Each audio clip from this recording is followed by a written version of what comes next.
Hello बच्चों, गणित का पेपर देने जाने से पहले आज की इस वीडियो को देखना और ये जो पेपर है 824 एचबी कोड का, इसका सलूशन जरूर करके जाना। इसमें जो भी क्वेश्चन है मैं समझाया दे रहा हूँ, आप इसका सलूशन कर लीजिएगा। ये most of important viral paper है। इसमें के क्वेश्चन जो है 100% चांस है कि आपके बोर्ड एग्जाम में जो है गणित के पेपर को 1 मार्च को आपका गणित का पेपर है उसमें बन सकता है। ठीक है, तो ये कुछ ऐसा प्रश्न पत्र है। 824 एचबी कोड है इसका और 2025 के लिए गणित का प्रश्न पत्र है, वो भी केवल प्रश्न पत्र है। समय 3 घंटा 15 मिनट, पूर्णांक 70 नंबर। पैकेज पूरा इंस्ट्रक्शन वही हिंदी के पेपर जैसे है, लेकिन जो है इसमें क्वेश्चन जो है वो गणित के होने वाले हैं, क्योंकि गणित का पेपर होने वाला है। और 928 यहाँ पे अनुक्रमांक नाम ये सब भर लेंगे। और आपका इंस्ट्रक्शन की बात करें तो इंस्ट्रक्शन इसमें कुछ विशेष नहीं है। इसमें पहला इंस्ट्रक्शन है, प्रारंभ के 15 मिनट परीक्षार्थी को प्रश्न पत्र पढ़ने के लिए निर्धारित है। और प्रश्न 2 खंडों, खंड आ और खंड बा में विभाजित है। प्रश्न पत्र के खंड आ में बहुकल्पीय प्रश्न है, जिनमें सही विकल्प का चयन करके आपको गोले को पूर्ण रूप से नीला या काला करना है गोले को। और खंड आ में बहुविकल्पीय प्रश्न है तो 1 अंक के जो है वो निर्धारित हैं, जैसे कि 1 अंक के क्वेश्चन जो है वो बनते हैं। ये बात आप ऑलरेडी जानते हैं। प्रत्येक प्रश्न के जो सम्मुख अंक हैं उनके अंक आगे निर्धारित हैं। तो कुछ इस प्रकार प्रश्न पत्र है 824 एचबी कोड का। ठीक है, अब इसमें उनको एक क्वेश्चन के आंसर जो है एमसीक्यूज के मैं बताया दे रहा हूँ। बाकी जो क्वेश्चन है अति लघु उत्तरीय, लघु उत्तरीय, दीर्घ उत्तरीय प्रश्न, इनका सोल्यूशन आप खुद कर लीजिएगा। Most of important viral paper है, देख सकते हैं आप।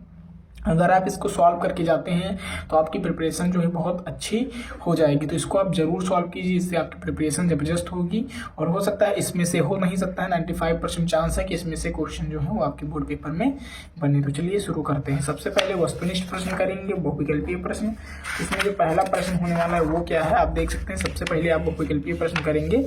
तो बहुविकल्पीय प्रश्न में जो पहला क्वेश्चन है वो खंड आ से है। वस्तुनिष्ठ प्रश्न, बहुविकल्पीय प्रश्न 20 अंक के है। पहला क्वेश्चन है, 2 मित्रों का जन्म 2020 में हुआ, प्रायिकता ज्ञात कीजिए कि दोनों का जन्मदिन एक ही दिन हो। देखो मैं ये 20 क्वेश्चन के आंसर बताया दे रहा हूँ, बाकी जो है उसका सोल्यूशन आप खुद कर लीजिएगा। मैं क्वेश्चन समझा दूंगा, बहुत ही ईजी है। ठीक है, पहला क्वेश्चन क्या है, 2 मित्रों का जन्म 2020 में हुआ, प्रायिकता ज्ञात कीजिए तो दोनों का जन्मदिन एक दिन ही हो।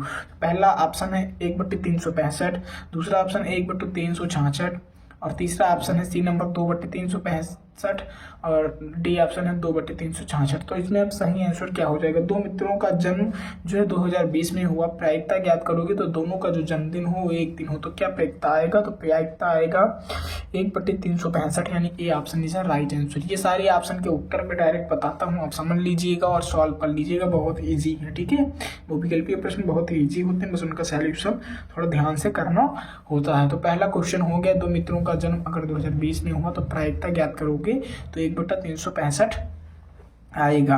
दूसरा क्वेश्चन है वो क्या है, व्यक्तियों का भार का समांतर माध्य 45.6 किलोग्राम है, तो उनके भारों का योगफल होगा। क्या पूछा गया है, व्यक्तियों के भार का जो समांतर माध्य होता है वो कितना दिया गया है, 45.6 किलोग्राम केजी दिया गया है, तो उनके भारों का योगफल होगा। तो क्या होगा, ए 400 होगा, बी 400 क्या है 456 होगा, सी 500 होगा और डी 665 होगा। तो व्यक्तियों का समांतर माध्य जो है वो कैसे ज्ञात करोगे, तो इसका सही आंसर हो जाएगा, ये सही आंसर हो जाएगा 45.6, यहाँ पे पॉइंट लगा है और 45.6 हो जाएगा, यानी B option is right answer, उनके भारों का योगफल। ठीक है, तो व्यक्तियों के भार का जो समांतर माध्य है वो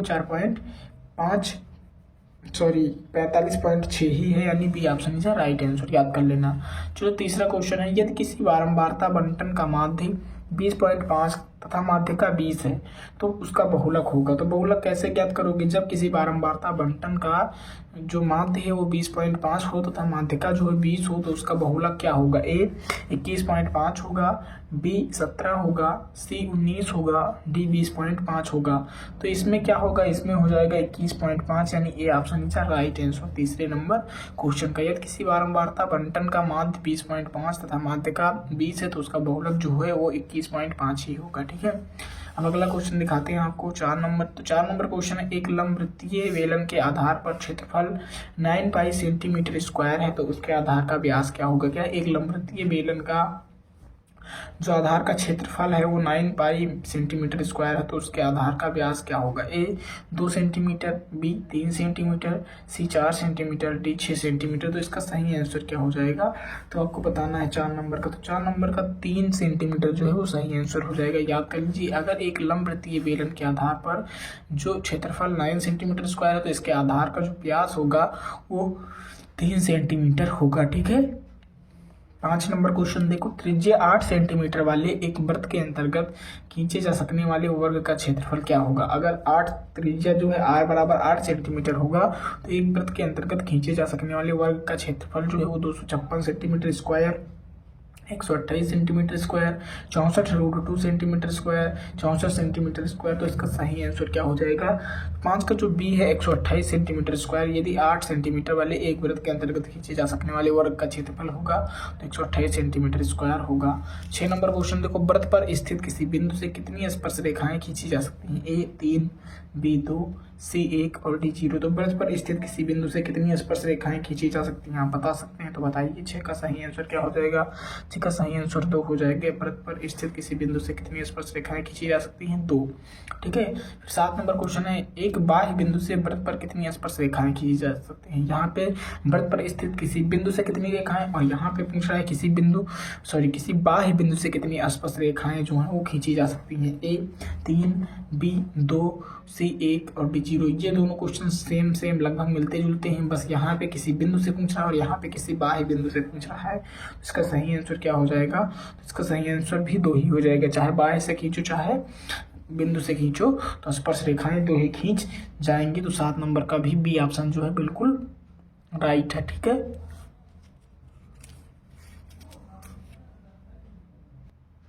अब 8 नंबर क्वेश्चन है, जब एक बिंदु दृष्ट रेखा और क्षैतिज रेखा के बने कोण को प्रेषित करता है तब प्रेषित बिंदु क्षैतिज स्तर से ऊपर होता है, तो क्या कहलाता है? क्या है? जब एक बिंदु दृष्ट रेखा और क्षैतिज रेखा के बने कोण को प्रेषित करता है जबकि प्रेषित बिंदु क्षैतिज स्तर से ऊपर होता है, तो क्या कहलाएगा? ए उन्नयन कोण कहलाएगा, बी अवनमन कोण कहलाएगा, सी एक त्रिभुज का कोण, डी समकोण कहलाएगा। तो जब बिंदु दृष्ट रेखा और क्षैतिज रेखा के बने कोण से प्रेषित करता है और जबकि बिंदु क्षैतिज स्तर से ऊपर होता है तो वो कोण उन्नयन कोण कहलाता है, यानी A option is the right answer. याद कर लेना, ए ऑप्शन जो है बिल्कुल सही है। 8 नंबर क्वेश्चन का इन सभी क्वेश्चन को आप जरूर तैयार कीजिए, इनमें से क्वेश्चन आपको देखने को मिलेंगे 1 मार्च को गणित के पेपर में। ठीक है।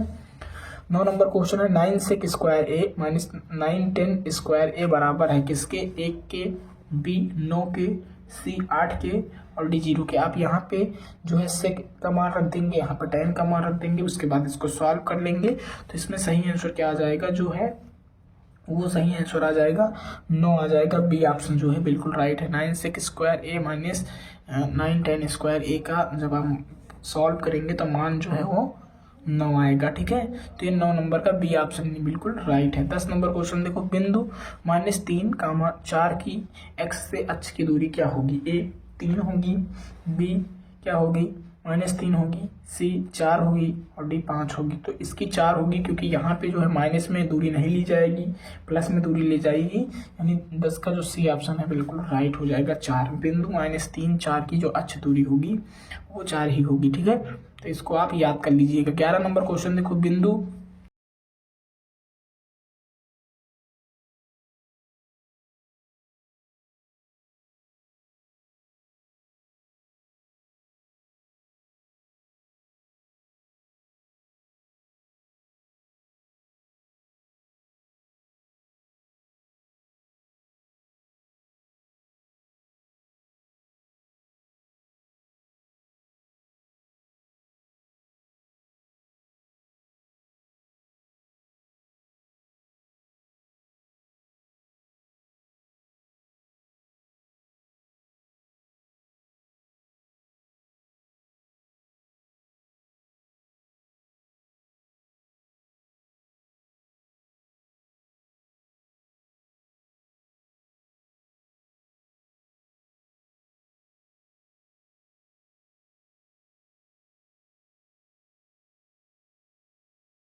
सी अद्वितीय हल होता है, डी उपरोक्त में से कोई नहीं, तो ए सही रहेगा, इसका कोई उभयनिष्ठ हल नहीं होता है। A option is right answer. रैखिक समीकरण युग्म x बराबर y और x प्लस वाई बराबर 0 का जो है वो कोई भी उभयनिष्ठ हल नहीं होगा। ठीक है, 15 नंबर क्वेश्चन देखो दिया गया है, लासा कत्ता दिया गया है 132 288 बराबर 3168, तो मासा 132 और 288 है।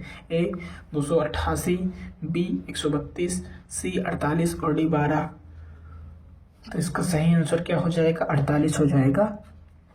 जो सी ऑप्शन है बिल्कुल राइट है 15 नंबर क्वेश्चन का। चलो आपको 16 नंबर क्वेश्चन दिखाते हैं। 16 नंबर क्वेश्चन है, द्विघात समीकरण 3x² माइनस 4x बराबर 0 के मूलों का गुणनफल है। ए बराबर 0, बी बराबर 4/3, सी बराबर -4/3 और डी बराबर 3/4। तो द्विघात समीकरण 3x² माइनस 4x बराबर 0 के मूलों का जो गुणनफल होगा वो 0 होगा, यानी A option is right answer 16 का। ठीक है, 17 नंबर क्वेश्चन देखो, साइन ए बराबर 4/5 है, तो tan ए का मान बहुत आसानी से आप निकाल सकते हैं, है ना। 3/5, 5/3 और c/4/3 और डी बराबर 3/4। तो इसका सही आंसर क्या हो जाएगा? इसका सही आंसर हो जाएगा 3/4 हो जाएगा। ठीक है, यानी D option, D option is right answer. ठीक है, यानी डी ऑप्शन जो है साइन ए बराबर 4/5 है, तो tan ए का जो मान होगा वो 3/4 ही होगा। 18 नंबर क्वेश्चन देखो, यदि द्विघात समीकरण 3x² माइनस 6x प्लस के बराबर 0 के मूल समान है तो मान होगा ए 3 होगा, बी 6 होगा, सी 9 होगा और डी 12 होगा। तो यदि द्विघात समीकरण 3x² माइनस 6x प्लस के बराबर 0 के मूल समान है तो इसका मान क्या होने वाला है 18 नंबर क्वेश्चन का? तो ये जो है उत्तर हो जाएगा इसका 9C। ठीक है, इसको सॉल्व कर लीजिएगा। फिर 19 नंबर है, बिंदुओं -2, 6 और -2 और 10 को मिलाने वाले रेखाखंड के मध्य बिंदु का निर्देशांक क्या होगा?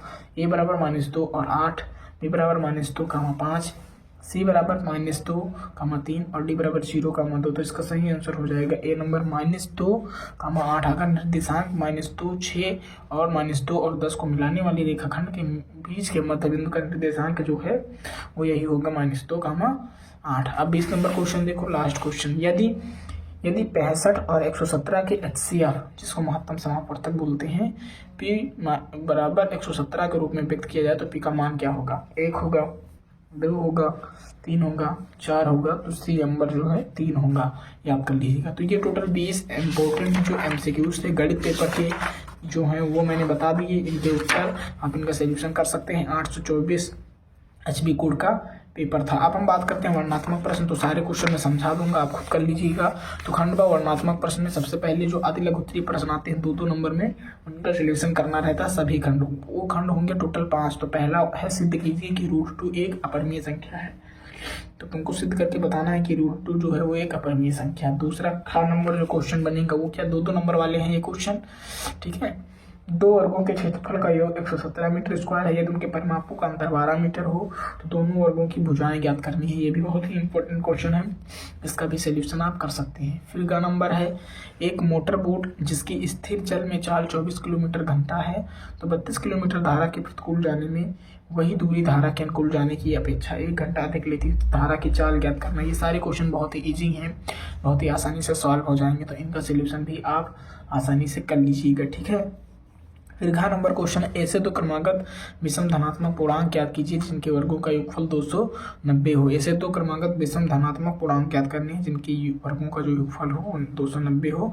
तो ये सभी खंड जो हैं वो करने रहते हैं। तो ये जो अगर इनकी बात की जाए तो इनकी बात ये अति लघु उत्तरीय प्रश्न यानी 2-2 नंबर वाले, और यहाँ पे जो बात आती है वो अंगा नंबर तक आती है, 5 रहते हैं।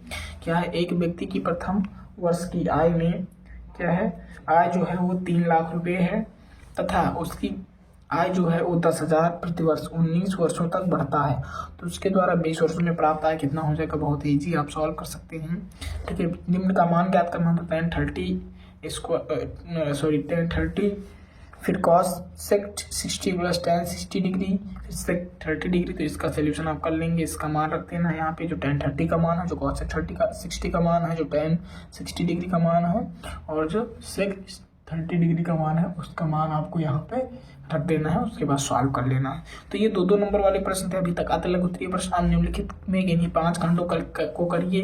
तो ये हैं लघु उत्तरीय प्रश्न जो 4-4 नंबर में है। तो इसमें से 5 खंड करने। पहला है सिद्ध कीजिए कि बिंदु 5,2, 6,4 और 7,-2 एक समद्विबाहु त्रिभुज के शीर्ष है। तो इसको आपको सिद्ध कर देना है। ये लघु उत्तरीय प्रश्न में आएंगे 4 नंबर वाले। फिर ख नंबर है, एक ठोस शंकु के आकार का है जो एक समान आधार त्रिज्या के अर्धगोले पर अध्यारोपित है।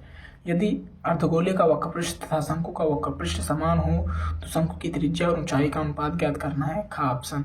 फिर ग नंबर है, मान लीजिए कि हम एक पासे को एक बार फेंकते हैं तो पहला जो केस है वो है 4 से बड़ी संख्या प्राप्त होने की प्रायिकता, और दूसरा जो केस है 4 से छोटी है उसके बराबर संख्या प्राप्त होने की प्रायिकता। तो इन दोनों को ज्ञात करना है। बहुत ही इजी क्वेश्चन है, आप इसको जरूर सॉल्व कीजिएगा। फिर घ नंबर क्वेश्चन है, इसमें से 5 ही करने थे तो पहला, दूसरा, तीसरा, चौथा और 5वां कर देना। 4 नंबर चाहे छोड़ देना, जो भी आपको समझ में आए। तो एक ठोस बेलन के आकार का है तथा उसके दोनों सिरों पर अर्धगोलीय है। इस ठोस की ऊंचाई 19 सेंटीमीटर है। बेलन का व्यास 7 सेंटीमीटर है। ठोस का आयतन तथा संपूर्ण पृष्ठ ज्ञात कीजिए। इसे ठोस का भार ज्ञात कीजिए यदि 1 सेंटीमीटर क्यूब। धातुओं का भार 4.5 ग्राम। तो इसको आप कर लीजिएगा, बहुत ही इजी है, इंसुलेशन वाले पार्ट से है। फिर अंगा नंबर क्वेश्चन है, 4 सेंटीमीटर त्रिज्या वाले त्रिज्यखंड का क्षेत्रफल ज्ञात कीजिए जिसका कोण 30 डिग्री है। साथ ही दीर्घ त्रिज्यखंड का भी क्षेत्रफल ज्ञात करना। तो ये अंगा नंबर क्वेश्चन है। फिर अगला क्वेश्चन क्या है, 4 नंबर है, सिद्ध कीजिए कि यदि एक रेखा वृत्त को स्पर्श करती है तो स्पर्श बिंदु से खींची गई जीवा और स्पर्श रेखा के बीच बने कोण एकांतर वृत्तखंडों के कोणों के बराबर हो। ठीक है, तो ये 4 नंबर वाले क्वेश्चन थे लघु उत्तरीय। अब दीर्घ उत्तरीय प्रश्न 6 नंबर वाले। तीसरा क्वेश्चन है, एक 80 सेंटीमीटर चौड़ी सड़क के दोनों ओर आमने सामने समान ऊंचाई वाले 2 खंभे लगे हुए हैं। इन दोनों खंभों के बीच सड़क के एक बिंदु से खंभों के शिखर के उन्नयन कोण क्रमशः 60 डिग्री और 30 डिग्री है। खंभों की ऊंचाई और खंभों से बिंदु की दूरी ज्ञात करना है। अथवा अगर ये न कर पाए तो दूसरा कर देंगे। यदि एक रेखा के किसी त्रिभुज की 2 भुजाओं को एक ही अनुपात में विभाजित करती हैं तो वह रेखा किसी तीसरी भुजा के समांतर होगा। तो ये 3 नंबर क्वेश्चन है। फिर 4 नंबर क्वेश्चन है, एक त्रिभुज के आधार की लंबाई 14 सेंटीमीटर, ऊंचाई 60 सेंटीमीटर है। त्रिभुज का क्षेत्रफल ज्ञात करना। अगर ये नहीं कर सकते तो अथवा वाला कर देंगे। 20 वर्ष पूर्व पिता की आयु पुत्र की आयु के 4 गुनी थी। 4 वर्ष पश्चात पिता की आयु पुत्र की आयु की 2 गुनी हो जाएगी। पिता और पुत्र की वर्तमान आयु ज्ञात करना है। तो ये कर सकते हैं। 5वां क्वेश्चन है, यदि तो समरूप त्रिभुजों के क्षेत्रफल बराबर हों तो सिद्ध कीजिए कि वे सर्वांग सम है। अगर ये नहीं कर सकते तो अथवा वाला कर दीजिए। एक मोटर बोट जिसकी स्थिर जल में चाल 18 किलोमीटर प्रति घंटा है, 24 किलोमीटर धारा के प्रतिकूल जाने में वही दूरी धारा के अनुकूल जाने की अपेक्षा 1 घंटा अधिक लेती है। धारा की चाल ज्ञात कीजिए। तो ये टोटल इतने ही क्वेश्चन थे, जिनमें जो 3 क्वेश्चन होते हैं वो दीर्घ उत्तरीय होते हैं, 5 क्वेश्चन लघु उत्तरीय और 5 क्वेश्चन अति लघु उत्तरीय होते हैं। तो इनका सोल्यूशन आपको करना था। बाकी 20 जो है इंपॉर्टेंट एमसीक्यूज जो थे वो मैंने बता दिए। तो पेपर क्या था, 824 एचबी कोड का पेपर था जिसका मैंने पूरा सोल्यूशन बता दिया। आप कर लीजिएगा, एमसीक्यूज के बता दिया है, वर्णनात्मक प्रश्न के क्वेश्चन दिखा दिए जिनको आप खुद कर सकते हैं। तो ये पेपर बहुत ही इंपॉर्टेंट है, आप इसका सोल्यूशन जरूर कीजिएगा। अगर आप बोर्ड एग्जाम देने वाले हैं गणित का 1 मार्च को तो जरूर इन सारे क्वेश्चन का सोल्यूशन करके जाइएगा। ठीक है, तो आप इन सारे क्वेश्चन के सोल्यूशन कर लेंगे और एमसीक्यूज के भी सोल्यूशन करके समझ लेंगे और ये पेपर का सोल्यूशन जरूर करेंगे। इस पेपर का सोल्यूशन कर पा रहे हैं तब आप वहाँ का जो पेपर आएगा बोर्ड एग्जाम का उसका भी सोल्यूशन कर पाएंगे। तो फिर मिलते हैं नेक्स्ट वीडियो में। वीडियो को लाइक कर दीजिएगा, चैनल को जरूर सब्सक्राइब कीजिएगा। ठीक है, मिलते हैं नेक्स्ट वीडियो में।